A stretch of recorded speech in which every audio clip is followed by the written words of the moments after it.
Hello दोस्तों, मैं welcome करता हूं आप सभी लोगों का आज की इस वीडियो में। दोस्तों, मैंने रोज़ की ही तरह एक इंटरेस्टिंग स्टोरी लेकर आया हूं और जैसे आप रोज़ सीखते हैं आज भी सीखने वाले हैं इंपॉर्टेंट वर्ड्स मीनिंग, स्ट्रक्चर और टेंसेस को। चलिए देखते हैं दोस्तों। द हार्ड वर्किंग काउहर्ड, इसका शीर्षक है दोस्तों the hard working cowherd.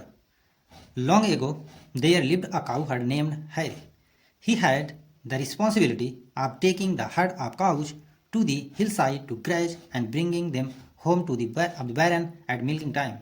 His friends, who were also farm boys, did not take their work seriously.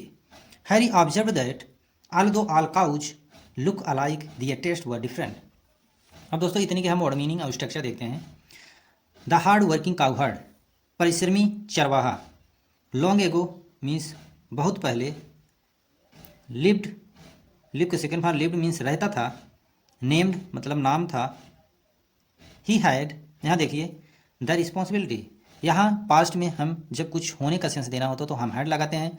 अगर हमें प्रेजेंट में कुछ देने का सेंस देना होता तो हम यहाँ हैड की जगह हैव कर देते हैं। यदि हमें फ्यूचर दिखाना होता तो हम यहाँ हैड की जगह विल हैव कर देते, तो वह फ्यूचर में कुछ दिखाने का सेंस देता।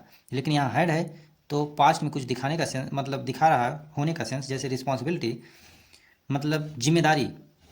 हर्ड ऑफ काउज मतलब गायों का झुंड। हिल साइड मीन्स पहाड़ी एरिया। ग्रेज मीन्स चरना। ब्रिंगिंग मीन्स लाना। देम मीन्स उन्हें। ये देखो बैरन, ये होता है गौशाला या बाड़ा।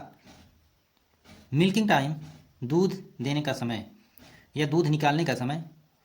वर आल्सो, यहाँ देखिए simple who were also farm boys, यहाँ सिंपल पास्ट टेंस का यूज किया गया है। सिंपल पास्ट टेंस की हेल्पिंग वर्ब होती है वाज वर, और सिंगुलर के साथ हम वाज लगाते हैं और प्लूरल के साथ हम वर लगाते हैं। जैसे यहाँ बॉयज है इसलिए वर आया है। यहाँ देखिए did not take their work, यहाँ देखिए डिड, यहाँ पास्ट इंडेफिनिट टेंस का यूज हो गया।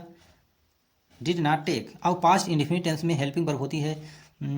अगर निगेटिव है तो डिड आएगा, अगर निगेटिव नहीं है तो ओनली वर्ब की सेकंड फॉर्म आती है। लेकिन यहाँ निगेटिव है, देखिए यहाँ निगेटिव है, नॉट लगा है, इसलिए डिड आएगा और डिड के साथ आने वाली वर्ब हमेशा फर्स्ट फॉर्म में होगी। जैसे यहाँ है टेक। यहाँ देखिए सीरियसली मीन्स गंभीर रूप से। ऑब्जर्व मीन्स मतलब देखा या सोचा। आल्दो मीन्स हालांकि। लुक अलाइक मीन्स सेम जैसी दिखना, मतलब एक तरीके से दिखना।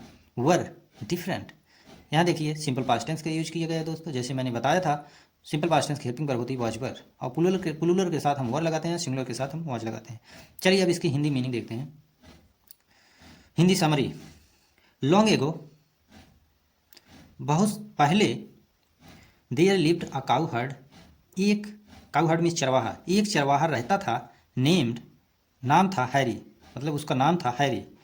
ही हैड द रिस्पॉन्सिबिलिटी, उसके पास रिस्पॉन्सिबिलिटी मीन्स जिम्मेदारी, उसके पास जिम्मेदारी थी। आप टेकिंग लाना मतलब लाना या लाने का। द हर्ड ऑफ काउज गायों के झुंड को। टू द हिल साइड पहाड़ी एरिया में। टू ग्रेज चराने के लिए। एंड ब्रिंगिंग देम और उन्हें लाना।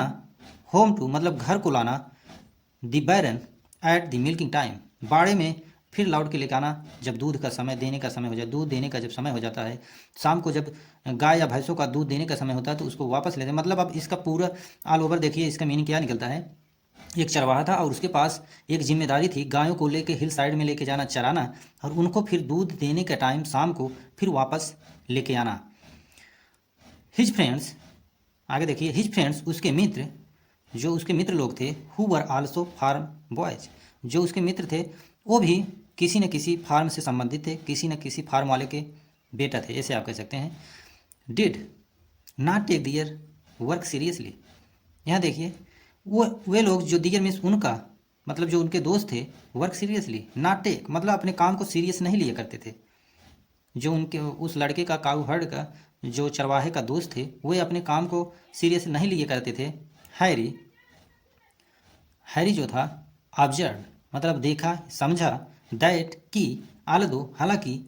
आल काउज सभी गायें। लुक अलाइक मतलब देखने में एकदम सेम लगती थी। दियर टेस्ट लेकिन उनका जो टेस्ट था वह डिफरेंट, मतलब उनका जो टेस्ट था देखने या कलर जो उनका था डिफरेंट था, अलग था। आगे देखिए दोस्तों, ये देखिए काऊ हर्ड है, चरवाहा है और एक गाय है। चलिए दोस्तों आगे देखते हैं।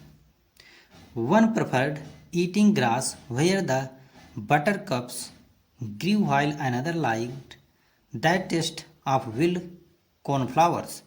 He used to tell his family that Simi ate a lot of sag today, and so her milk should be turned into cheese.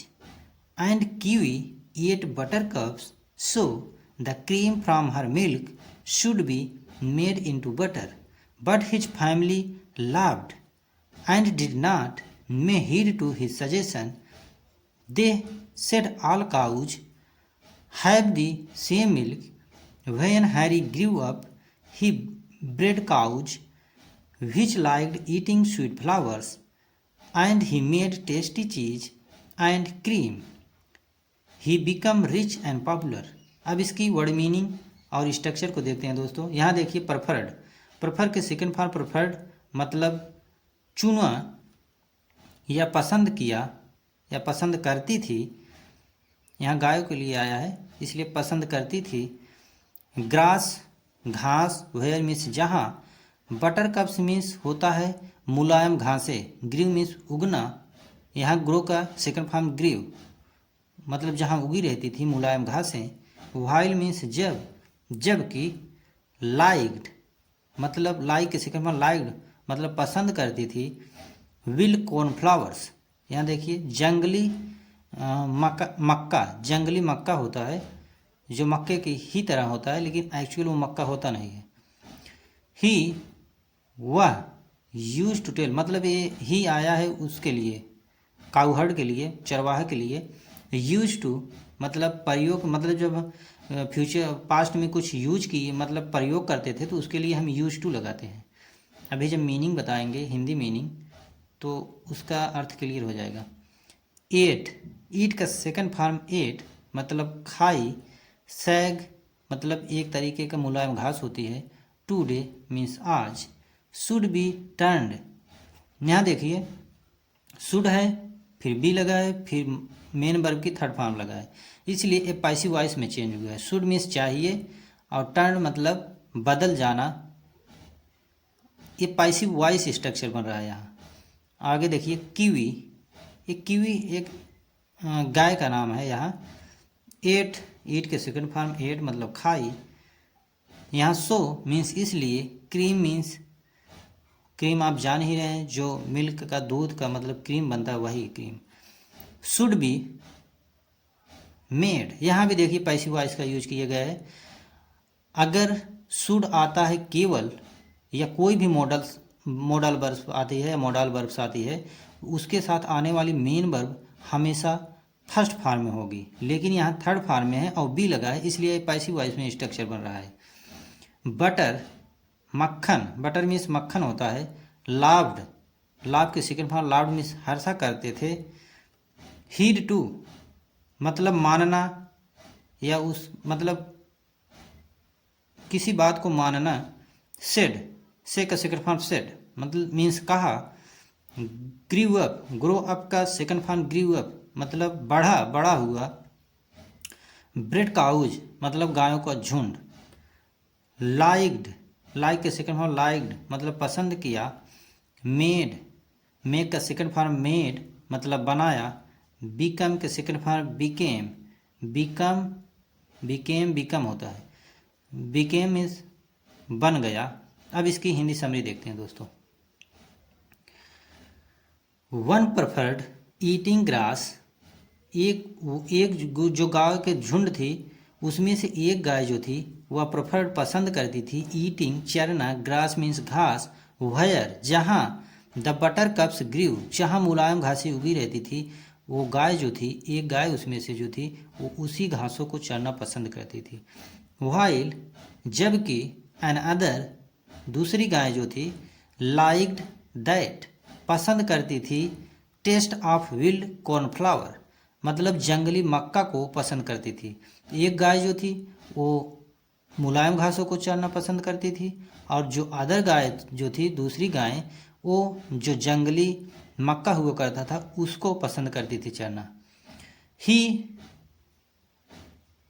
वह use to tell his family, मतलब वह का जो चरवाहा था वह यूज टू कहा करता था, टेल मीन्स कहना, हिज फैमिली अपने परिवार से, दैट की सीमी, यहाँ देखिए गाय का नाम है, जो उस झुंड में से एक गाय थी उसका नाम था सिमी, एट मतलब खाई, ए लॉट ऑफ सेग मतलब बहुत ज़्यादा घासें या मुलायम घासें, टुडे आज, एंड और सो हर मिल्क इसलिए उसका जो दूध है, शुड बी टर्न्ड उसका दूध जो है चेंज हो जाएगा या चेंज होना चाहिए इनटू चीज मतलब पनीर में। वह कह रहा अपने परिवार से जो सीमी गाय है वह आज मुलायम घासें ज़्यादा खाई है, इसलिए उसका दूध जो है, मिल्क जो है, आज बदल जाना चाहिए पनीर में या बदल जाएगा पनीर में, मतलब उसका कहना ऐसा था अपने परिवार से। और क्या कहता है आगे देखिए, एंड और कीवी, ये भी एक गाय का नाम है, जो कीवी गाय है, एट मतलब खाई है, बटर कप्स मतलब जो मुलायम एकदम कोपलेदार जो घासें होती हैं, बटर कप्स, देखिए बटर मीन्स मक्खन होता है और कप्स मीन्स कोपले, मतलब जो मुलायम सबसे मुलायम घासें होती हैं उसको खाई है। सो इसलिए the cream from her milk उसके जो दूध का क्रीम है, शुड बी मेड बदल जाना चाहिए या बन जाना चाहिए, इनटू बटर मक्खन में बदल जाना चाहिए। वह कह रहा है मतलब जो सीमी गाय है वह घास को ज़्यादा खाई है, इसलिए उसका दूध जो है पनीर में बदल जाना चाहिए या बदल जाएगा। और जो कीवी गाय है उसका जो दूध है, उसका दूध का जो क्रीम है वो बदल जाना चाहिए मक्खन में। आगे देखिए, बट हिज फैमिली लेकिन उसकी जो परिवार वाले थे, लाव्ड उसके ऊपर मतलब हंसा करते थे, मतलब हंसते थे या हंसे, मतलब ऐसा वो हमेशा कहा करता था, बराबर कहा करता था, लेकिन उसके परिवार वाले उसकी बातें मानते नहीं थे। आगे देखिए होगा भी, लाव्ड मतलब उसके बट हिज फैमिली उसके परिवार वाले, लाव्ड मीन्स हंसे उसके ऊपर, एंड डिड नॉट और उसका मे हीड टू हिज सजेशन शायद उसके सजेशन जो है कभी नहीं माना करते थे। में हम पॉसिबिलिटी के लिए लगाते हैं, शायद उसका सजेशन कभी माने नहीं या ना मानेंगे, इसका सेंस यही दे रहा है यहाँ, कभी माना नहीं करते थे। डे, अब आगे देखिए, दे सेड ऑल काउज, वो जब उस ऐसा अपने परिवार वालों को वो कहा तो परिवार वाले क्या कहते हैं देखिए, दे सेड उन्होंने कहा, ऑल काउज सभी गायें, हैव दी सेम मिल्क सभी गायों का दूध जो होता है सेम होता है, एक तरीके का ही होता है। वयन जब हैरी ग्रू अप जब हैरी बड़ा हुआ, मतलब चरवाहा जो बड़ा हुआ, जब ही ब्रेड काउज वो जो गाँव के झुंड को, ऐसे गाँव को झुंड को लिया, विच जो या जिनको, लाइक्ड ईटिंग स्वीट फ्लावर्स जो पसंद करती थी स्वीट फ्लावर्स मतलब मीठे फल फूल को खाना या मतलब फूलदार घासों को खाना, यहाँ से यही निकलेगा, जो पसंद करती थी मुलायम घासों को खाना या फूलदार घासों को खाना, ऐसी गाँव के झुंड को वो मतलब चूज कर लिया। एंड और ही मेड टेस्टी उन्हें मतलब बना दिया, टेस्टी चीज़ मतलब स्वाददार स्वादिष्ट पनीर के रूप में उसे बना दिया उनके दूधों को। एंड क्रीम और उनके दूधों को क्रीम बनाया, पनीर बनाया। ही बिकम वह बन गया, रिच एंड पॉपुलर अमीर और प्रसिद्ध, मतलब वह अमीर और फेमस प्रसिद्ध मतलब हो गया, जो चीज़ को बनाया, पनीर को बनाया, उसको मार्केट में बेचा होगा और उससे वो बन गया अमीर और पॉपुलर। सो दोस्तों ये थी स्टोरी। आई होप आप लोगों को पसंद आई होगी। आप लोगों को पसंद आई हो तो चैनल को प्लीज़ सब्सक्राइब कर लीजिएगा। ऐसी स्टोरी मैं डेली लाऊंगा और आप लोगों को मैं बताऊंगा। यदि दोस्तों मैं एक बात कहना चाहता हूँ, यदि आप लोग स्पोकन इंग्लिश बोलना चाहते हैं तो जो इनमें वर्ड्स मीनिंग है, स्ट्रक्चर मैं बताता हूँ, उसको आप लिख के याद किया करिए और ये वर्ड्स आपकी कंप्रीहेंशन, प्रोनाउंसिएशन और आपकी स्पोकन इंग्लिश को इन्हांस करेंगे। Because it's very important if you want to become a fluent English speaker, you will have to do it.